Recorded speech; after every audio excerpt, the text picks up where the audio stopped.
How y'all doing? Great, how are you? Good. It's a nice day out. Great. As far as the football side of things, what can fans expect at the Fan Fest next week? Yeah, I mean, we're going to have, it's going to be very similar to last year. Probably not quite as much of the scrimmage setting. More like a little bit of today, and then a little bit of drills mixed in there. So hopefully guys going around playing hard and a lot of fun. A couple days into the portal, things have gone as expected. Yeah, they have. I think our guys genuinely like it here. I think we have, a community and a group of guys who genuinely are building relationships forever. And I think, it's just a different day and age in college football, but I think we're kind of old school. I think we're kind of the throwback mindset in terms of how we want to do it. And I think our guys are part of that because, they're a brotherhood that they're creating. A couple of deep shots getting connected lately with Levitt. How would you describe his balance of being aggressive and just taking what the defense gives him underneath? Yeah, he's doing a really good job. He's starting to throw more checkdowns, which is, I know he can throw it deep. Everybody saw that. That's why he's on NFL draft boards. It's how do you manage down and distances? How do you take the easy plays? And he's done that at an unbelievable job, especially these last week, 4 days of practice. Kind of building off of that, Marcus Arroyo was talking to us on Wednesday about how he wants Sam Levitt to over-communicate and talk to his guys at every chance he can get. How have you seen him kind of grow in that mental aspect? Yeah, I think, he's always been a communicator. I think every coach from now till the history of time is going to say communicate better or over-communicate, right? Because that's the key to any organization, whether it's football, whether it's business, whether it's my job, it's the ability to communicate and everybody be on the same page. So no difference on the football field with him. And obviously Sam's not shy, so that's not really a problem for him. Coach Arroyo said that the tight end group and the depth there has been a pleasant surprise. How do you feel like Coach Mott specifically has kind of aided their development so far? Yeah, he's done a great job. He's a really good football coach.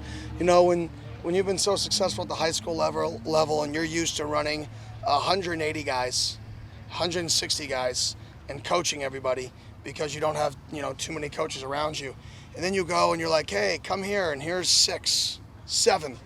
So like for him, the ability to put in the amount of work it took for him to build that program up in high school, taking that same time and focusing it on 7 dudes, it's showing up, not just from the players that he's getting to join our football team, but the way they play, the technique they play. You're having your coaches clinic.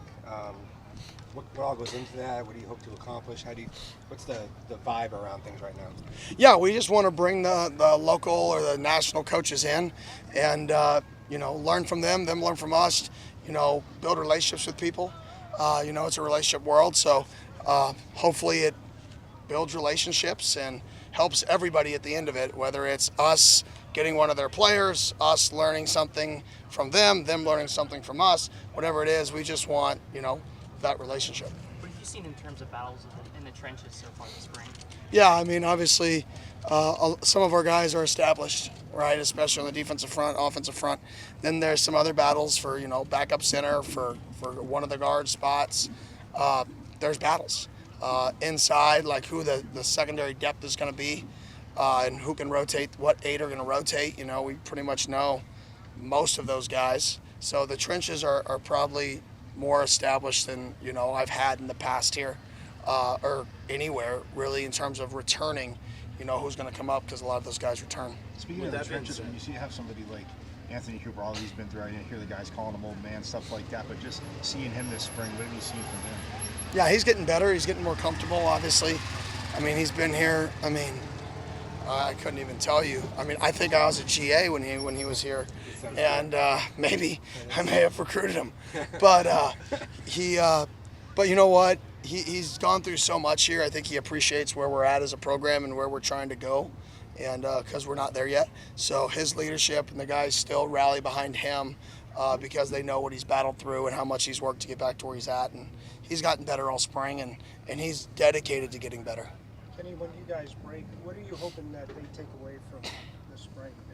Here? Yeah. Just that the edge is still there, that we don't lose our edge, that it doesn't matter who I'm holding out or who's in the game.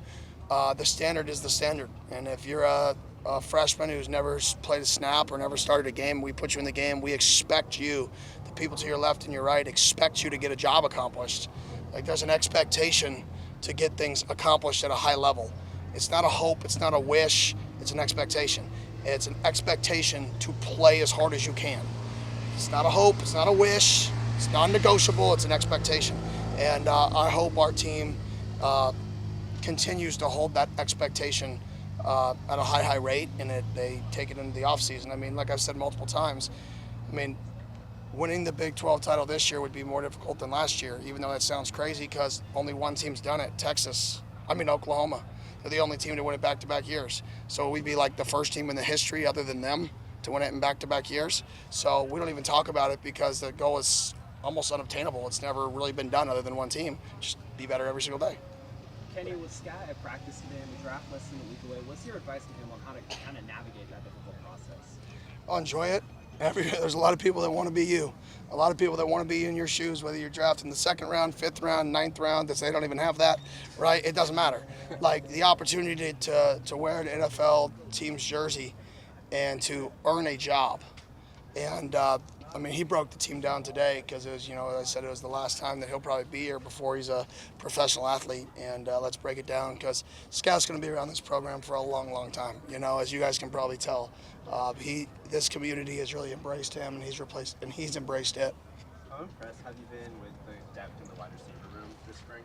Yeah, we definitely brought in some guys, added a good amount of depth there. We have a lot of youth in the room. We don't have many returners in that room, so a lot of mistakes early in camp.